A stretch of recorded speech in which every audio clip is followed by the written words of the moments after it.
what's happening across our district, individual schools, or how I can better serve you in supporting your students' education. So the first thing I want to start with is saying that I am wishing a wonderful holiday to all of our community members who celebrate Diwali.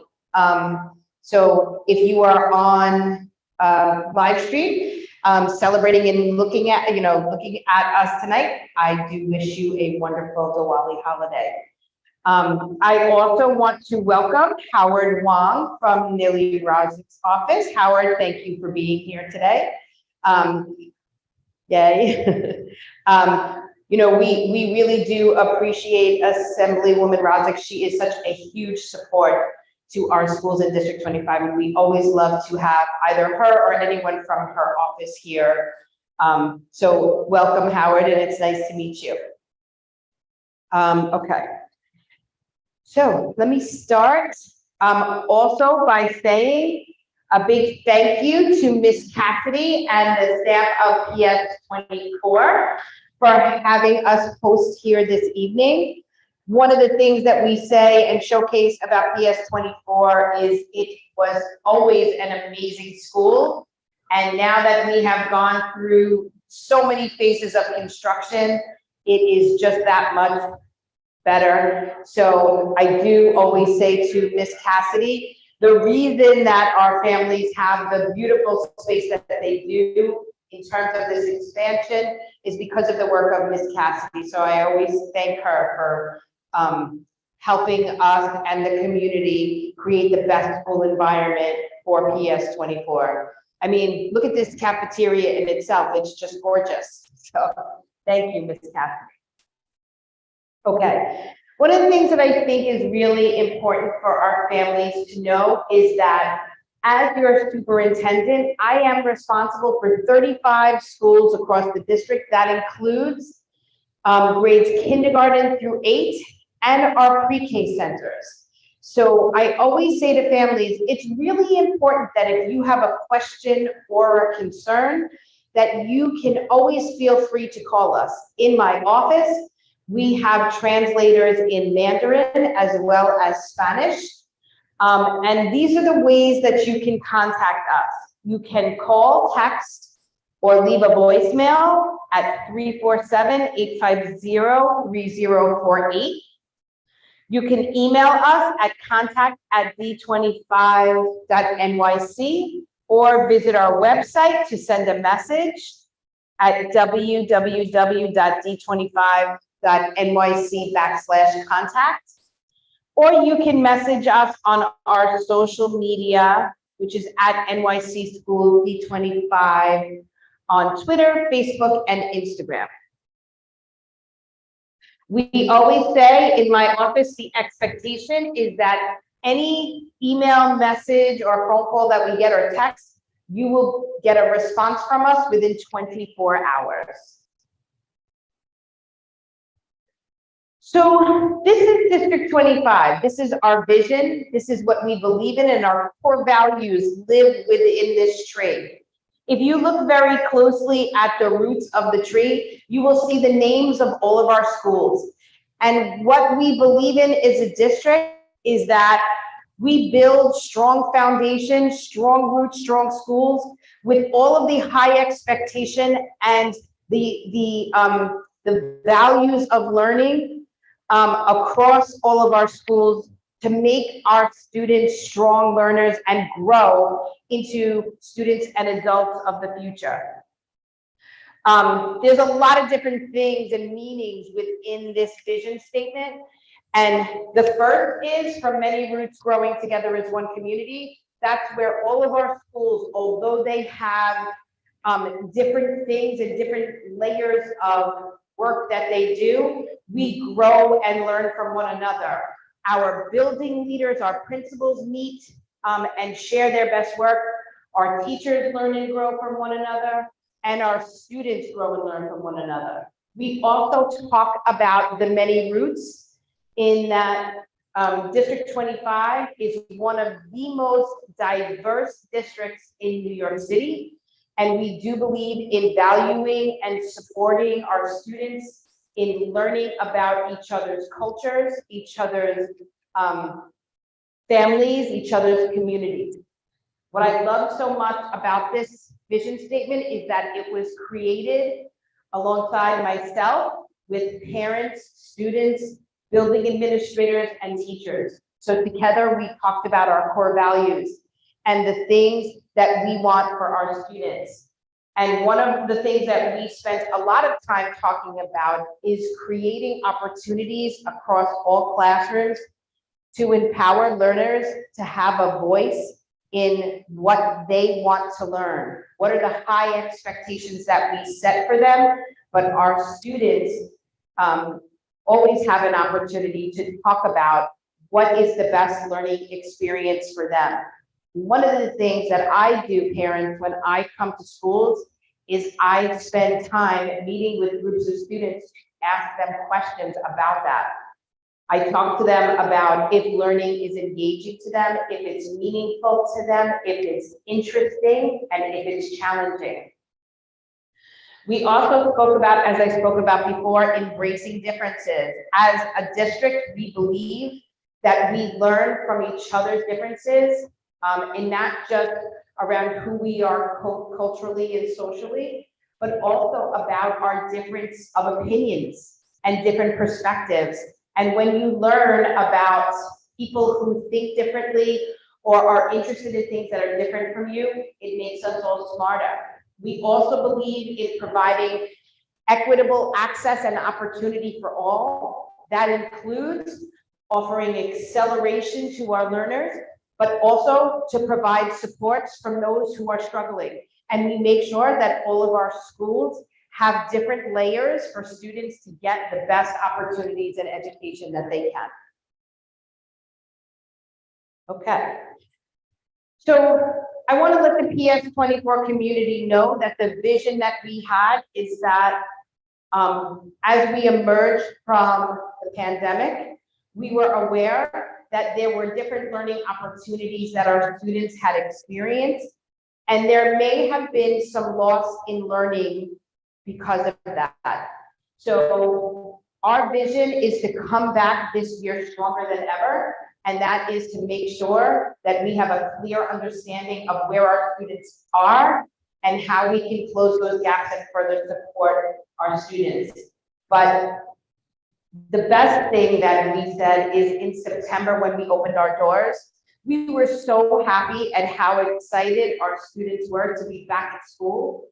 Just the smiles, not just on your children's faces, but also of your teachers and administrators, so excited for students to come back to school. And as always, because District 25 is a model across the district, we were fortunate to have our chancellor, 3 of our deputy chancellors, and our comptroller visit us and spend some time with our students and staff for the beginning of the school year. I also wanted to let our parents know that we have a new team in District 25, and not only do our schools have additional resources, but we have resources for our parents.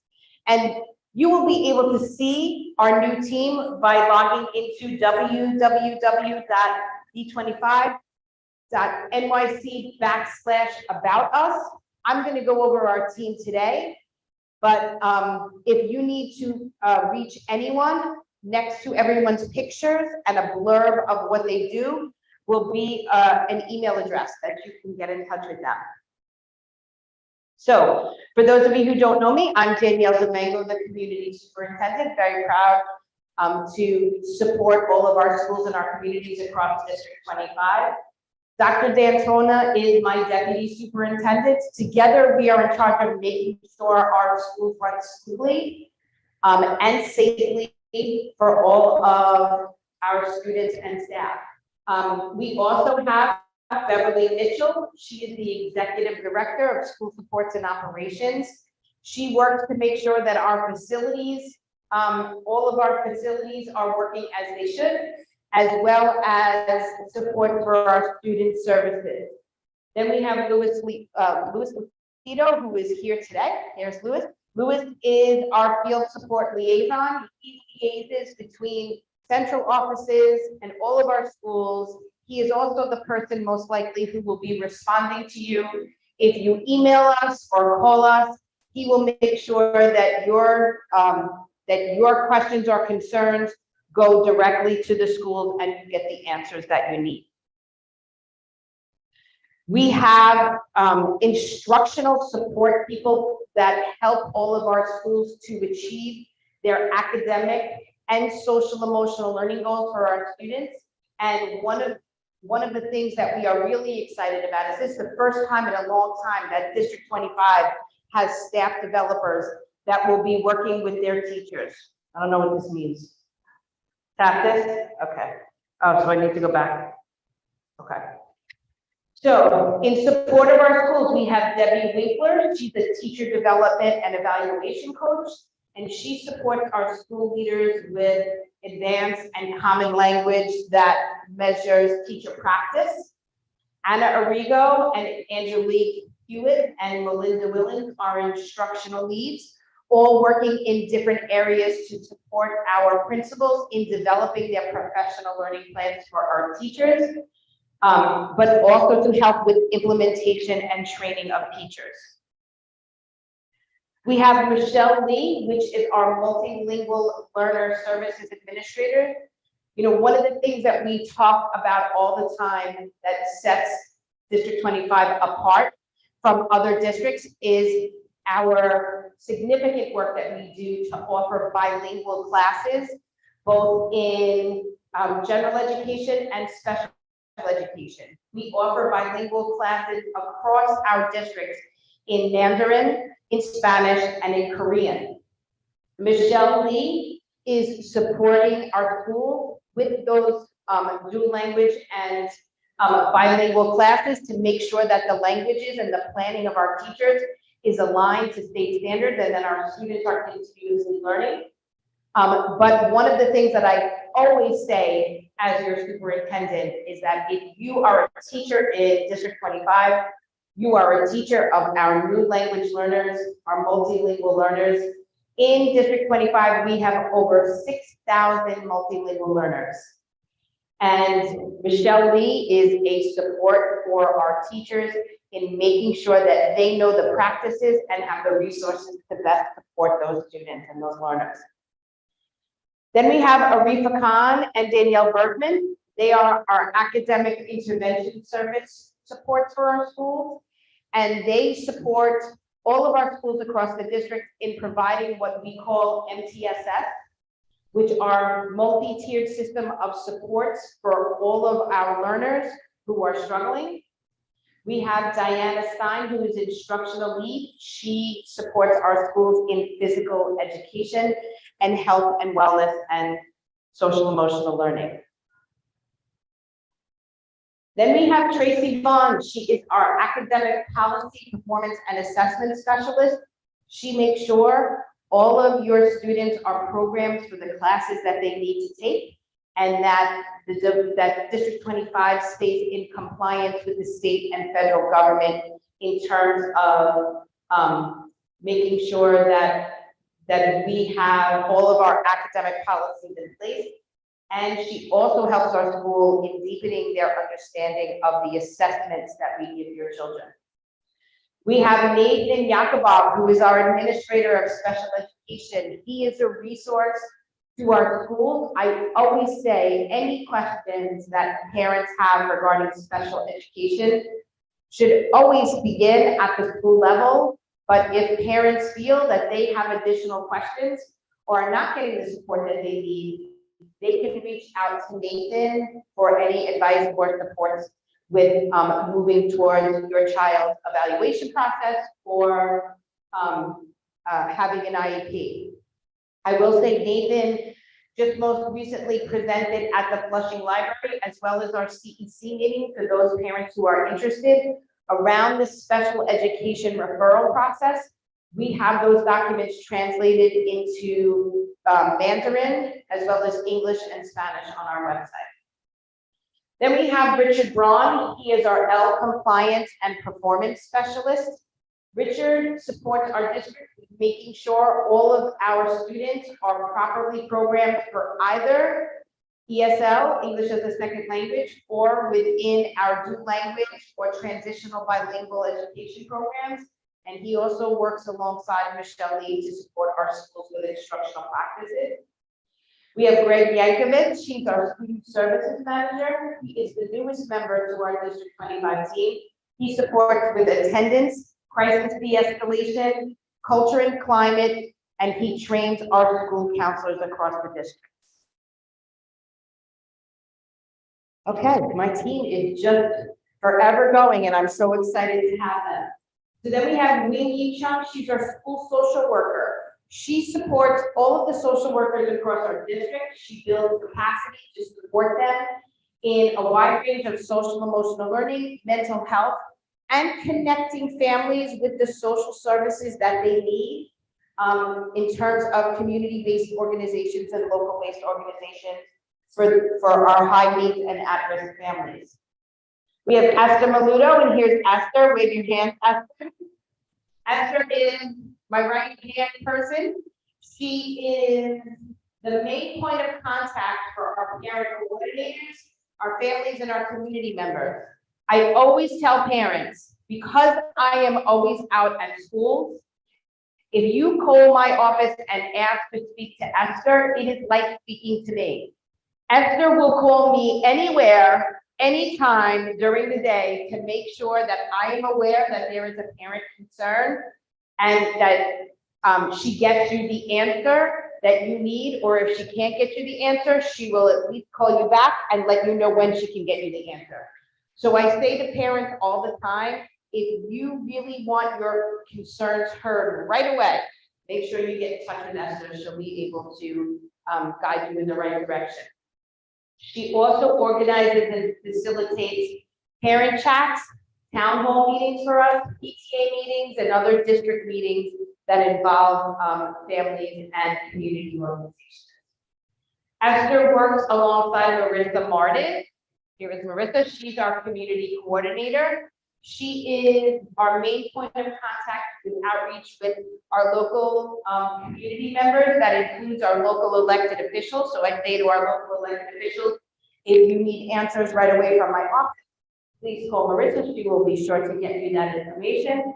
She also supports with the planning and implementation of our district meetings and around our communications on our social media platforms. And then Janet Ayala Capo is my administrative assistant, and when you call my office, she will be the person who answers the phone for you. Okay, now, my listening and learning tour and my 90-day plan that I have given to all of you really talks about the focus and the work that we have put together around rolling out the vision for our students and our faculty for this school year. It talks about bringing back and starting off strong on the things that we value, making sure that we're capturing learning loss, that we're addressing high expectations, and that we're focusing not just on academics, but the social emotional learning and wellness of our students as well. These are the things that I mentioned in my 90-day plan that I had mentioned to you guys as well about our focus on excellence, wellness and safety, equity and diversity, and continuing to empower our young learners.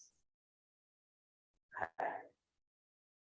So, parents, here's one of the things that I think is important for our district community to know.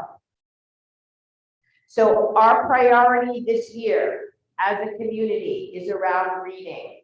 So what I say to everyone, myself, principals, assistant principals, guidance counselors, teachers, families, what we are going to grow in together is improving our students' ability to read. We talk about our district focus in grades pre-K to 3. So what's really important to know is learning to read those early foundational skills. Some of our students may have missed them for 2 reasons. First, because as our students were learning from home, there's part of the curriculum that asks for our students to have tactile learning, to use their arms in certain ways, where teachers would have made those corrections. And so we're spending time making sure that those students who may not have grasped those foundational learning skills are now doing that. The other piece is pronunciation and enunciation of certain vowel sounds or consonant sounds or words was actually compromised. When kids will learn that, right? So we're going to spend some of our time making sure that we're addressing those foundational skills as well. So not only will we be focusing on foundational reading skills and learning to read using the 5 pillars of reading, many of our schools are using the Foundations program, and all of our schools will be training our parents of our youngest learners in what Foundations is about. And Haggerty is another program that we will be using as well to help boost our students' early level decoding and phonics and phonemic awareness skills.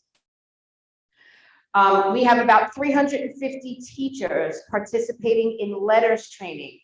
And letters training is a training about teaching our teachers how to recognize what happens to a student's brain as they're learning to read. So it teaches teachers around how students may pronounce things, how they can support and interrupt when they see students sounding out or approaching learning to read in a certain way. So we're very excited for our teachers to grow in that, in reading instruction through the letters program. For our grades 3 to 5, the first part of that work is, as I said, we're going to make sure through our district MTSS programs that any of our students who did not pick up on those foundational skills in grades K to 3 because of the pandemic, that we are disrupting that and supporting our students in making sure that those skills are there. And then we're also going to start the foundational reading to learn piece, where our students will be approaching both fiction and nonfiction in new and interesting ways. And in terms of 6 through 8, we're going to be doing a deep focus on disciplinary literacy standards, close reading of complex and compelling text with a specific focus on nonfiction. And all 3 of our focus areas will include supports for our struggling learners.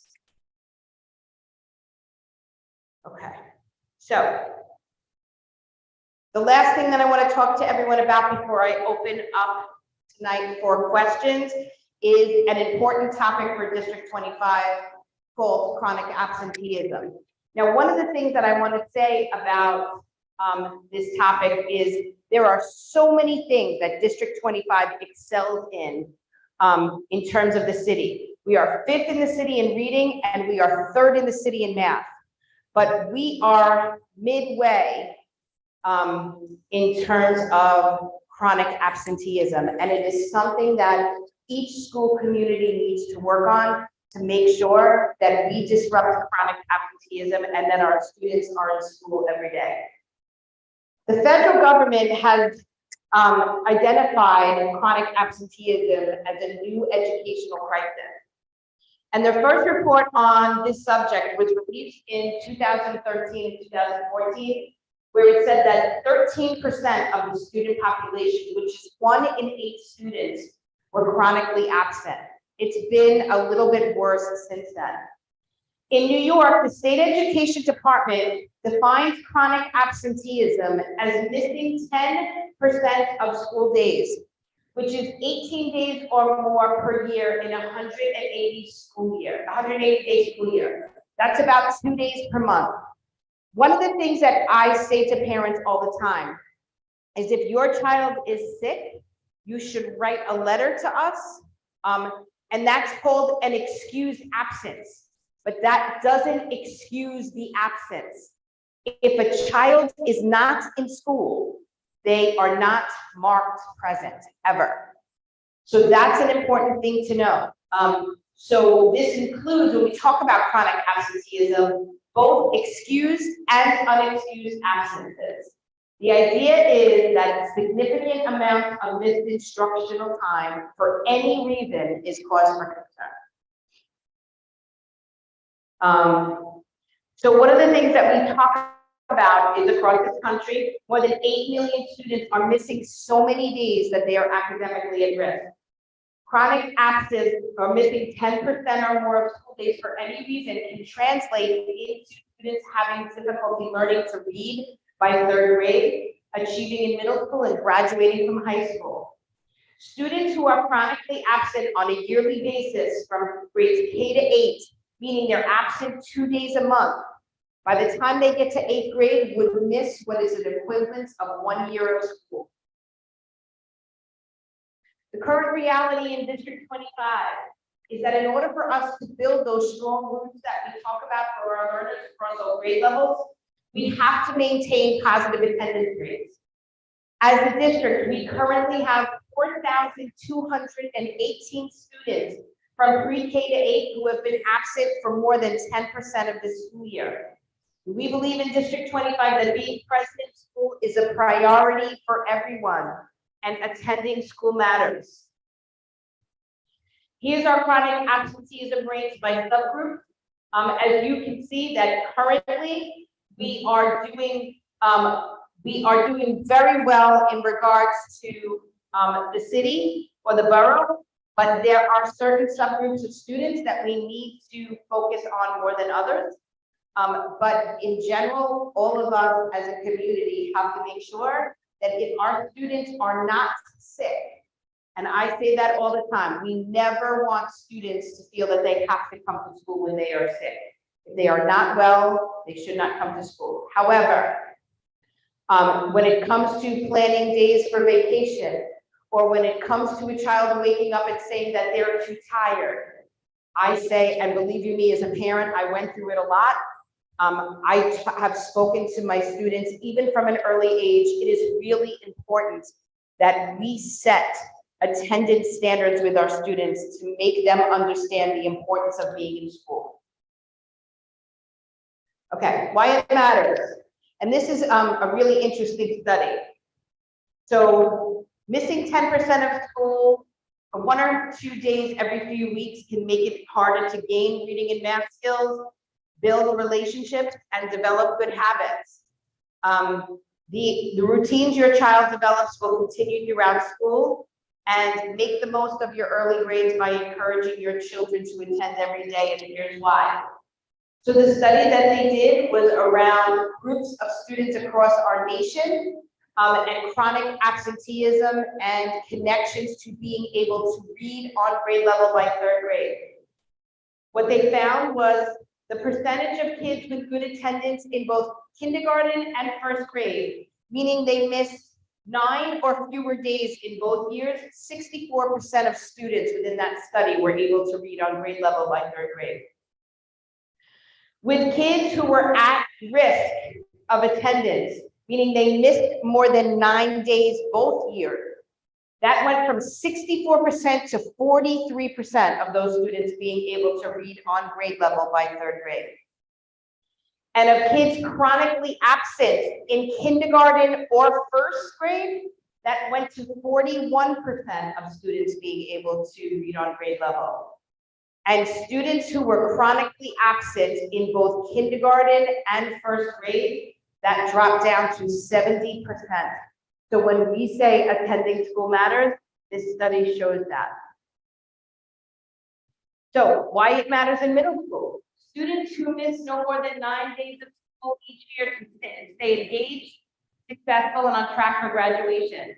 Frequent absences are a sign that a student is losing interest in school or struggling with schoolwork or dealing with bullying. And we want to be able to make sure that we are working with that student and his or her family, if that is the case, to create a warm and welcoming environment to make sure that they're coming to school every day.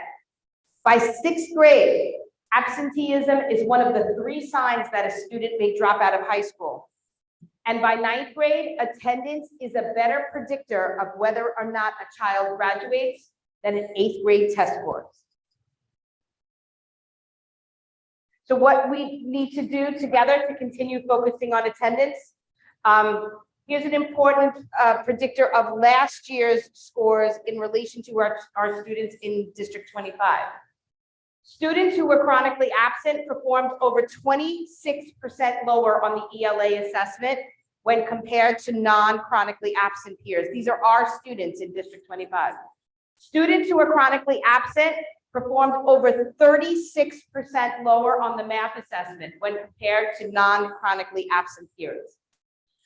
All of our schools have established case teams, which are culture, attendance, social emotional teams, and the purpose of these teams is to monitor daily attendance to support families so that students are present on a daily basis. So if you are struggling with your child on chronic absenteeism, please reach out to your school's parent coordinator and ask them to connect with their case teams so you can get the support that you need. Okay. Case teams that we talked about as being a resource. And all right, so that's my presentation tonight. One of the things that I wanted to offer for parents is an opportunity to ask me any question that you may have around any topic you may have. But if you don't have any question or any topic, I also have 3 guiding questions that if you want to talk about, you can present tonight as well. These 3 guiding questions are, what are we doing well as a district? What are some of the things that as a parent you're really happy with? What areas do you think we need to strengthen? And what advice do you have for me in regards to ways that we can make the district and schools a better place for your children? You can share your feedback tonight here with me, or you can email to event@d25.nyc or online at www.d25.nyc/feedback. Okay, so at this time, anybody have any questions, concerns, any questions at all? Yes. Hi, Linda. So I just wanted to say thank you for coming. I wanted to apologize for being late. They don't take longer than I expected. Wanted to say part of the things that we are doing well. Today is Diwali, and I know that for 2 reasons. One, because my neighbor came over with food and she had the candles stuff, and 2, because I went and I brought the food to my family, and I said, "Hey, did you guys know it's Diwali?" And both my kids said, "Yes." I think that would be well about different cultures and different celebrations. And I think that brings us together more like a family and less like, "Hey, you're different than I am." And I like that. I like that they knew when I didn't have to explain. The second thing, I've been really happy with class dojo. I think as a parent, that has helped me out because it's a way to communicate. Like, for example, today my son wasn't feeling well, but he was feeling okay enough to go to school, but I wasn't sure he was going to talk to the nurse, so I sent his teacher ahead of time a heads up that he may ask to go and this was wrong. And she said, "Okay, thanks for letting me know." So in school, he got his head down, the subject, already know, okay, oh, there's something that's wrong with him. Not like, I'm bored and I don't feel like, you're entertaining me enough. So she might have a different outlook on his actions and think different. I think that class dojo is really helping, and I really want to, I would really like that to continue, especially the points, because I know both of my kids, 3rd grade and 4th grade, they are obsessed with their points. And if they get more points, they're happier and they try harder because they like that. But as soon as those points are going away, they're sad. And they even asked me to message one of their teachers on Class Dojo. And they said, my son sent his writing teacher a message, an apology, and saying that sorry that he acted this way and that people try to make it up for tomorrow, and she responded. And so there's more of a connection there other than you're the teacher, I'm the student, and there's more of a connection, maybe and more of a incentive to please. So I think that the class dojo is a big. Yeah, thank you for that. A lot of Parents are saying that they really do love that ability to connect with their child's teacher in that way. So thank you. And we've been communicating that across the district because parents are saying they want to see that continue. So Linda, anything else that we could do better?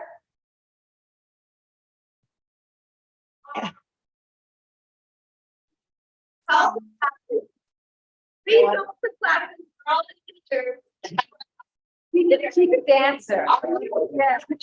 if you do that, I will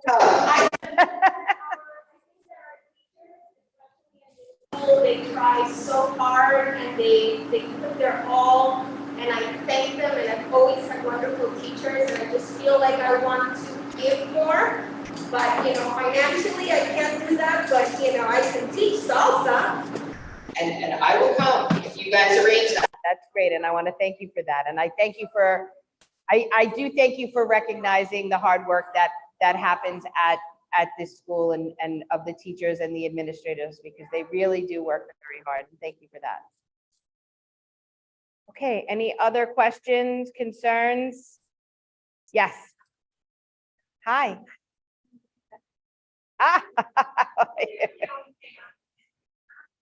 I love that. Yay! She gets an award. For sure.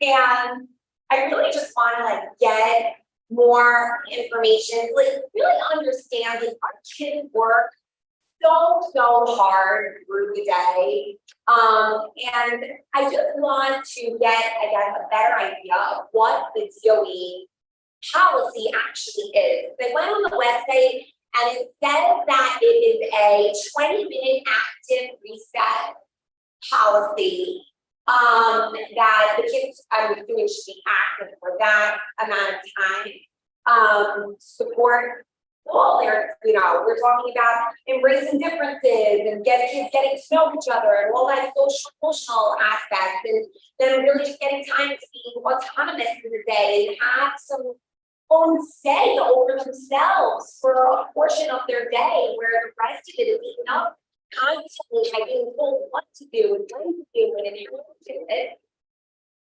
So I really just want to get a good sense of what the DOE policy is on the 20 minutes of active recess that is listed on the site. And also, is there a policy for indoor recess? What is this policy as far as watching movies or YouTube or this is a beautiful school, but what did kids in this school do during indoor recess? Do they go to the gym? Should it be more of an active time? I just want to know what the rules are and So we can talk about a couple of things and I'll let Miss Cassidy, the principal, let you know what they do when they do indoor recess. So one of the things that, based on your feedback, that I've been doing, which is actually kind of fun, is I've been going to watch schools recess time. And I agree with you in where you're saying it should be an open time for kids to really work together with each other, be themselves, find their space. There's been a couple of schools that have some organized play.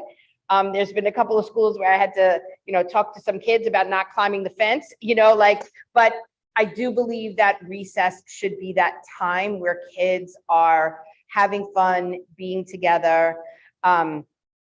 Some of our schools have longer recess time than others. I do invite you to come with me. You can go look at some of the recess programs so you can see them. And also to meet with Diana Stein from our office, because she does work with many of our schools on physical education and health and wellness, which does include recess. So I think sometimes it's really about seeing what happened and then, going from there to see what we can do to make things better. Indoor recess, I absolutely have been talking about, especially now with our focus on reading, is that I don't want kids to spend time playing, watching movies if they don't have to. They should always have a choice, right? If that's some of the things that they want to do. And I know that Miss Cassidy will tell you that that's why they have TVs in here, and it's all about choice what students want to do. But there are other opportunities for kids to do different things. And I think each individual school has to have that conversation. There are some schools that do often run into a time when there is indoor recess. There is also physical education classes running simultaneously. And there are statewide requirements for physical education. And in many schools, it is not easy to program having those lunch periods free because you have to run physical education classes during that time. But call my office because I really would like for you to meet with Diana to talk about some of the work that she's doing in schools. And then we can go and visit and look at some recess programs across the district. You can't talk to kids, but you can watch the recess programs with me. But so Deborah, I don't know if you wanted to spend some time talking. She also is very lucky. There are 2 schools in our district, PS 24 and PS 107. They have a outdoor indoor gym up on the roof, but it is blocked from not necessarily the cold because there are fences, but it is blocked from the rain, so kids can play outside even when it is raining. So Ms. Cassidy, if you want to. So, we are not lucky enough to have a schoolyard. And what I said, I don't know what schoolyard is all about. We need to grade, when I grade, I don't know the schoolyard. I can tell you our schoolyard is not as large as many schoolyards, so I can't fit. I have 400 kids meeting here at once. I can't safely fit 400 kids outside.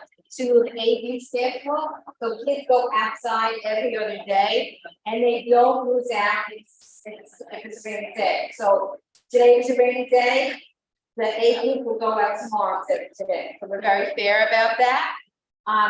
We have activities inside the cafeteria. There are movies. We try to give them as many educational movies as possible, but we also have games for the kids to play. Games such as Uno with the favorite. They love that. Connect Four. It builds teamwork, sportsmanship, cooperation, and the kids absolutely love doing it. They also have a library down here so they can read books. So and you see that our tables are purposely round, and that is to engage students and teach them how to have cafeteria talk or dinner time talk. Like a lot of our students need to be supported and be social. So this helps social interaction. Children, this is part of their favorite time of day. This man was 100% correct. We cannot schedule kids to go up to the gym because the gym is used all periods. All children are required to have at least 2 periods of gym a week. Now we have almost 1,200 kids here and 1 gym. So you can imagine what the scheduling is like for that. Children also get a chance to go to the auditorium and do other activities. We are looking at we have clubs in our school, so kids are able to, it's not during recess time, but it's during the grades 3, 4, and 5, and Linda can tell you that her kids are involved in it. They get right? So kids are doing other activities that they have choice in. So school isn't the way it used to be when I went to school. I don't know how we went to school where people told us what to do. Student agency and student voice is very important, and we encourage students to develop their interest and their voice for their schools. We want them to be part of their education and learn how to advocate for themselves. And that's huge. That's what recess is. It's learning how to speak up and That happens a lot. That also happens. I don't know you. I don't know how to put on and building connection for those kids who might be struggling in, like he's struggling in the classroom. I'm sure you will develop big children. My kids are doing great. Yeah. I know it could be even better. You understand? Yep. Okay, I know, Any other questions for Pierre? Anyone here? Hi. We're also gonna have salsa here, right? You'll teach it to the kids too? I'm Dance. Oh, yeah, I'm sorry, go ahead. Hi, Hi. so recess is a really great point, because my kid has an IEP and she struggles. And like, she gets a lot of services throughout the day, and so like, she really needs some time in the day to walk around. Thanks for reminding me of that. Cause I was gonna stick strictly to, so I was just wondering if there's any support for parents to kind of get trained in like integrity or letters, like if there's anything, any resources for us so we can learn the program, so we can reinforce at home. So we can absolutely support families in Hagerty. Letters is a very, very detailed, lengthy program. Teachers are trained for a year. But we can put something together for families across the district to learn a little bit more about what the teachers are learning, just around supporting students with early foundational reading skills. And I noticed you didn't mention foundations. Is that because you know foundations? Yeah. And so one of the things that we are talking about is creating a district-wide resource guide for all of our families to learn ways to support foundations at home. And so Miss Cassidy will, I see her, she's taking notes, which means she'll probably have something for you tomorrow morning. But that's what Miss Cassidy is.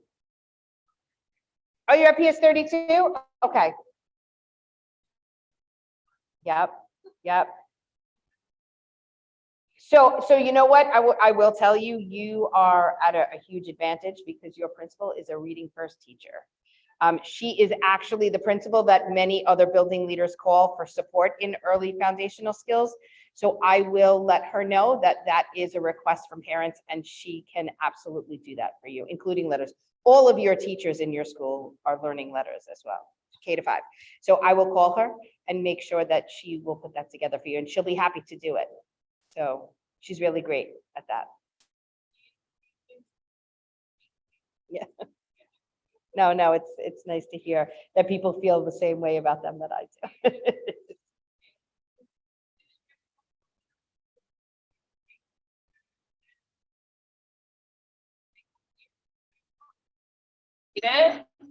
And they have been phenomenal. Yeah. But thanks for our way. Surprised she's not on. She might be, yeah. No, she's not. But I'll let her know. But she will put that together for you guys. Actually, if we were gonna do anything district-wide, she would be the person that I would ask help do it, so. Yeah. make sure I she mean, can like, do that. I would love to learn how I could support at home. Yeah. Because high school is like a whole different ball game. And I don't have the skills or the tools to really support at home. You know what, I tell this story, so we have two early childhood centers, K to 3. And I remember I was always the middle school person, right? And I didn't grow up with younger children. I was one of the youngest in my family. So I remember I didn't know how to play with my kids when they were little. And I went to the early childhood principals and I was like, can you teach me how to do that? Because I was buying games that were too old for them and trying to play Uno with a 4-year-old, like just for kids. So absolutely. And there's a lot of our leaders and teachers who are really, really strong believers in parent engagement, and they're happy to do it. Yeah. So I'll make sure that that gets out there. Yes.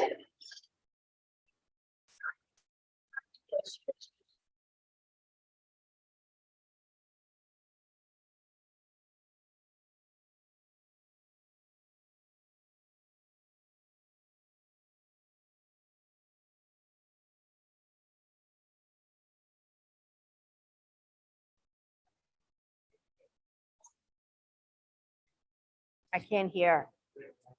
Okay, thank you.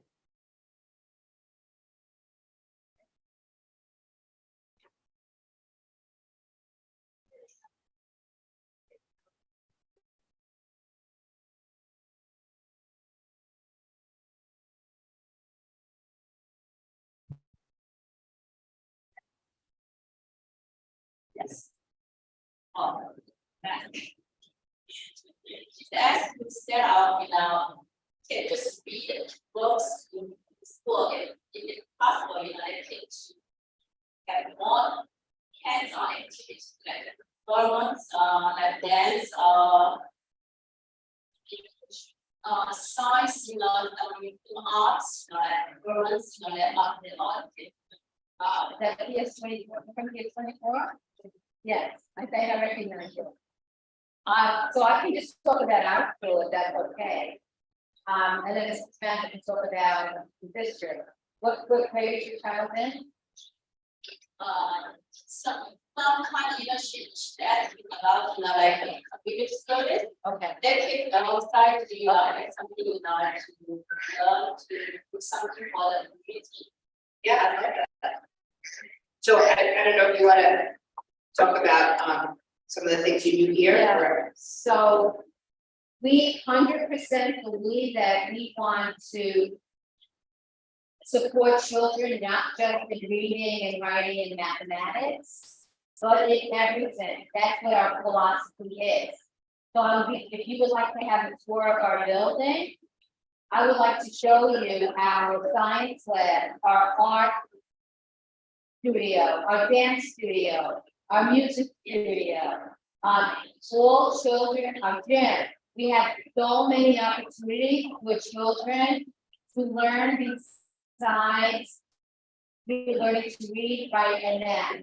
We know many of our children, they get hooked on school by an activity. The district, and you speak about this, is starting sports, basketball and soccer are starting very soon. We've had swimming in the past. We go to the aquatic center in Flushing. Unfortunately, it's closed now for to be fixed. It needs to be refurbished. But in second grade, all second grade students in the school will go swimming for 10 weeks. So there are so many opportunities. I don't know what grade your child is in.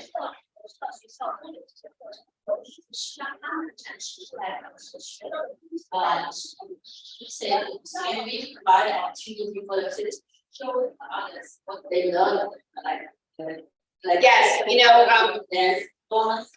yep, so one of the things that I think's been missing, Because of the pandemic, is that we did have showcases across our district.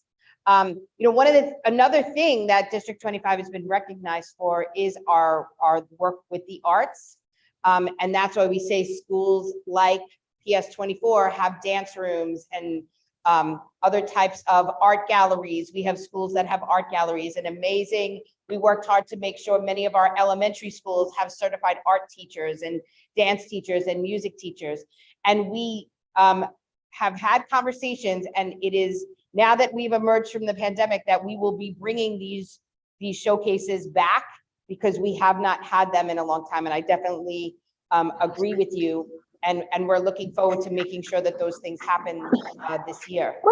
The other thing that I think is really important to know is that we are engaged in what's called Civics for All across many of our schools, and that includes PS 24.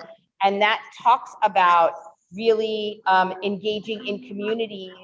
It could be an involvement in community service, but it's also about working with local elected officials and other members of the community to do things to better your community. So we're doing that work too. And one of the things that I know we've been talking to our building leaders about is making sure that our parents are aware of all of the other things we do for our students during the day. I think we tried really hard to create that balance and make sure that we were ready to accept our students. But now we need to kind of make sure that our parents are aware of all of the things that are happening in our schools.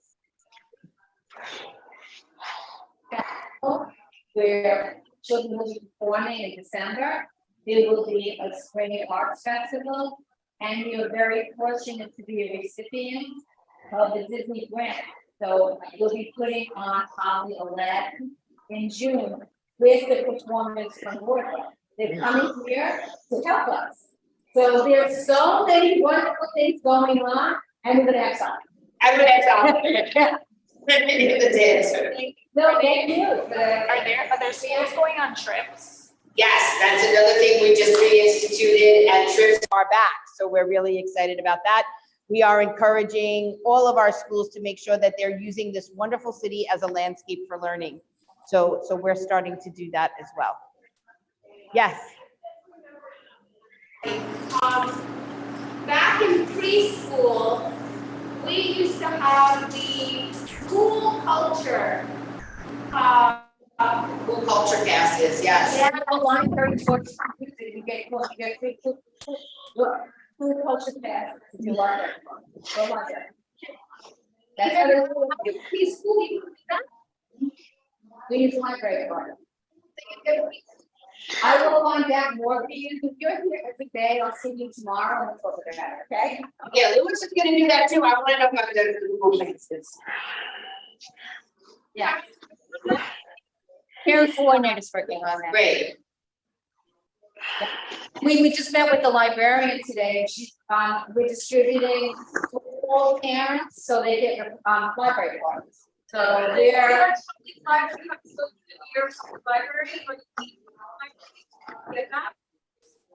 gonna get more information, I don't know enough about it, so. I know. Yeah, you know what? I'm to the farm. Go back, so Lewis and Marissa will look into that tomorrow. So I know how to answer for the whole district. Yeah. My voice. I love it. Excited about this one. I'm getting a lot of people. And it's so good.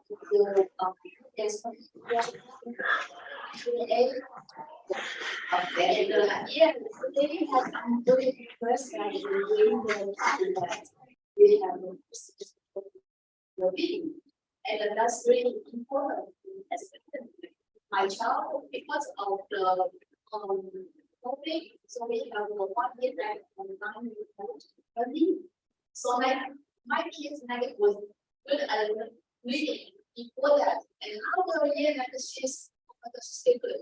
But not as good as but I think I especially and so happy that I really thank you for this application. Keep coming back to encourage me to reading. And she's doing a good job. Yes. Oh, thank you. Lloviendo.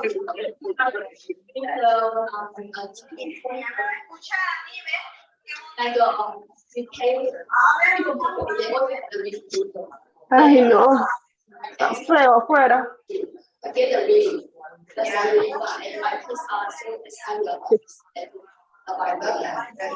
know, and I, oh, I'm sorry, go ahead.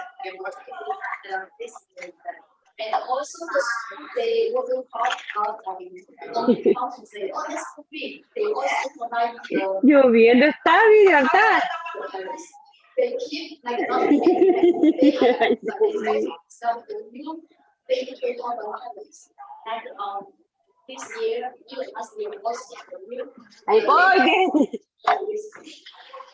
That's it, yeah. a lot better than because the acting usually work on the days. So others they come no.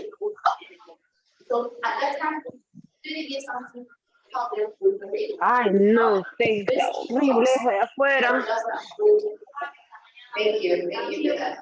And you know what, I'm hearing a lot from families. Sí, porque como trabajan de mojado, mojado, sombra. Balance, right? So we want learning and we want rigorous education, we want high expectations, but we also want. Ahorita que fui para el cuarto y vi para la cámara y vi que estaba lloviendo. I want that too. Actually, it's not, I know I want that too. And I think we should be engaging in more discussions at the school level about how to make that happen and what that can and should look like across our classrooms, our school communities, and at recess. So I'm really happy to engage in that conversation and make sure that, you know, we are educating our kids in the best way that we can, but also providing them the opportunity. Was it somebody have a question? So we had one question from the chat. It's about special education students, Okay. specifically those that are in 5th grade and that will soon be transitioning to middle school. What supports are in place to help them so that they are ready for the change when they get to middle school? And then they added a little question at the end after Principal Cassidy spoke. Will be able to get the same support in middle school as they are right now in PS 24. All of our middle schools and elementary schools work together for transitions for all students, Mío. but especially for students that have different types of learning needs and different types of social emotional needs.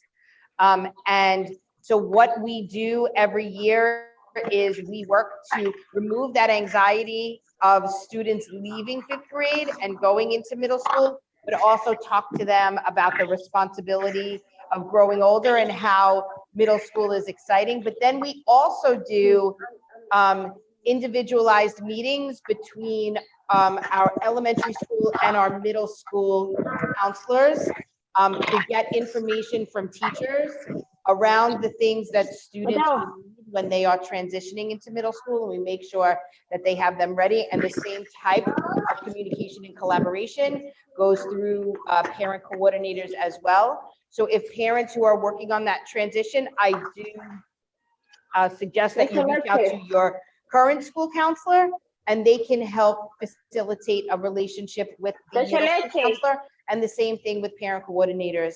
And you can always call Esther, and she would be happy to facilitate that communication as well.